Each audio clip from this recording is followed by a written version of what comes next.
నా పేరు ప్రసాద్ అండి.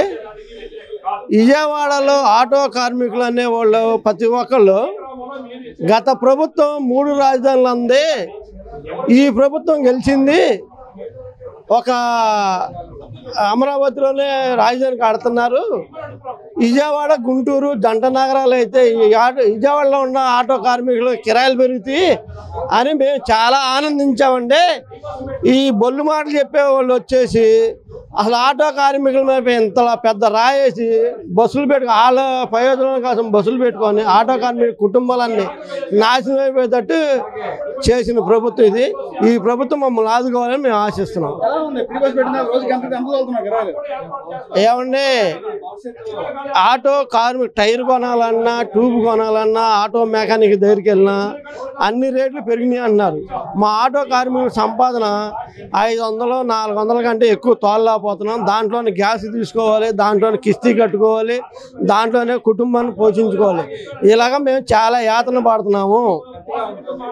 దయచేసి మా ఆటో కార్మికులకు ఏమన్నా న్యాయం చేయాలని మీరు గవర్నమెంట్ ఇచ్చిన హామీలు ఏమన్నా వర్తించేటట్టు మా కార్మికులకు ఆదుకుంటే మా పిల్లల చదువుల కోసమైనా కానీ, లేదా మా థిక్నెస్ గతం ప్రభుత్వం థిక్నెస్ కోసం సంవత్సరం 10,000 ఇచ్చింది. అలాగే మీరు ఏదైనా సహాయం చేస్తే మాకు ఉపయోగపడుద్దని. కొంతలో అంటే బాగా ఉపయోగపడదు. మేమే మేళ మిద్దులు మా పిల్లల కలెక్టర్ విదేశాల్లో చదివించుకోలేము, కాబట్టి కొంతవరకన్నా ఉపయోగపడుద్దని ఆశిస్తున్నాం తప్ప వేరే ఇంకా కోరికలు ఏమి లేవండి. 400, 500 అండి వాస్తవం చెబుతున్నాం. ఇదివరకు గతంలో 1000 రూపాయలు ముందు తోలుకునేవాళ్ళం.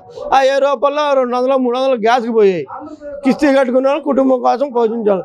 ఇప్పుడు ఫ్రీ బస్సులు వచ్చినాక 400, 500 కంటే ఎక్కువ తోలలేకపోతున్నాం. ఈ ఓలా, ర్యాపిడ్, ఊబర్ గవర్నమెంట్ వాళ్ళు పెట్టారు కాబట్టి వాళ్ళు తీసేస్తే మాకేమైనా ఉపయోగపడుద్ది.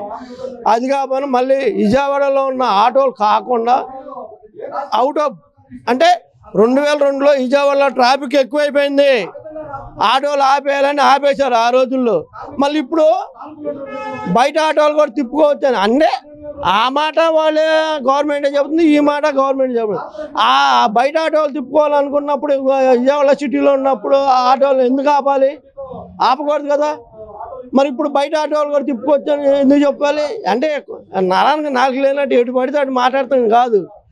విజయవాడలో ఉన్న ఆటోలు ట్రాఫిక్ సిటీ మించిన ఉంది కాబట్టి 2002లో ఆపారు. అదే కంటిన్యూ చేయొచ్చు కదా. బయట ఆటోలు ఎందుకు పిలిపించారు? కంపెనీ వాడికి లాభం చేయడం కోసం, గవర్నమెంట్కి ఆదాయం పెరగడం కోసం నువ్వు విజయవాడలో తిప్పుకోవచ్చు అంటారు. మరి ఈ ఓలా, ర్యాపిడ్ ఇవన్నీ వదిలినప్పుడు మాకు నష్టం కదా. గతంలో పెట్రోలు, డీజిల్ తక్కువ రేట్లు ఉన్నప్పుడు మెడసీలు గవర్నమెంట్ వేసి ఇచ్చేది, కిలోమీటర్కి ఇంతయా అని గవర్నమెంట్. ఇవాళ మెడసీలు గవర్నమెంట్ వేయకుండా ఓలా, ర్యాపిడ్ అన్నీ పెట్టేసి వాడు ఇచ్చిన రేటే తీసుకోవాలని మాకు చెబుతున్నారు. మరి ఆ రేటు ప్రకారం నడిస్తే ఇప్పుడు పెరిగిన రేట్ల వల్ల మాకేం గిట్టుబాటు అవ్వట్లేదు. దయచేసి దాని గురించి కూడా, ఓలా, ర్యాపిడ్ గురించి కూడా గవర్నమెంట్ని ఆలోచించమని కోరుతున్నాం.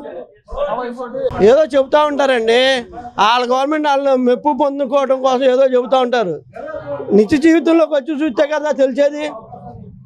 మా ప్రభుత్వంలో ఉందన్న ఎవడు బాగున్నాడు చెప్పమానండి.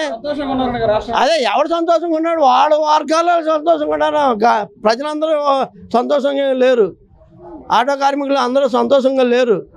మరి ఆటో వాళ్ళు సంతోషంగా ఉన్నారా లేరని తెలియాలండి మీకు. వాళ్ళ కుటుంబంలోకి వచ్చి చూడాలి, వాళ్ళు ఏం తింటున్నారో, ఎలా పోతున్నారో, ఎలా చదివించుకుంటున్నారో పిల్లలని. వీళ్ళ పిల్లలు విదేశాల్లో పెరగాలి, విదేశాల్లో చదవాలి, మా పిల్లలు గవర్నమెంట్ స్కూల్. ఆ గవర్నమెంట్ స్కూల్ కూడా ఎత్తేసేటట్టు ఉన్నాయి ఈ ప్రభుత్వం వచ్చి. చెప్పుకోవడానికి ఏముందా, డబ్బా ఇవ్వడానికి కొట్టుకుంటాడు. అభివృద్ధి అయినాకే కదా తెలిసేది. ఉంటే ఈ ఆవేశం ఎందుకు? లేరు, ఎవడున్నాడండి? వచ్చి చూస్తే కదా తెలిసేది ఉన్నారా లేరా అని. నువ్వు ఎక్కడో ఏసీలో కూర్చొని చూస్తే తెలిసిద్దే అండి. రోడ్డు మీద రండి, కుటుంబాలను చూడండి, ఎవడ అనిపిస్తున్నాడో, ఎవడ పచ్చడి మీద తిన్నాడో, ఎవడ బిర్యానీ తిన్నాడో తెలిసిద్ది. అదే మీరు ఎక్కడో ఏసీలో కూర్చొని బాగుంది అనుకుంటే సరిపోద్దండి, సరిపోద్దా?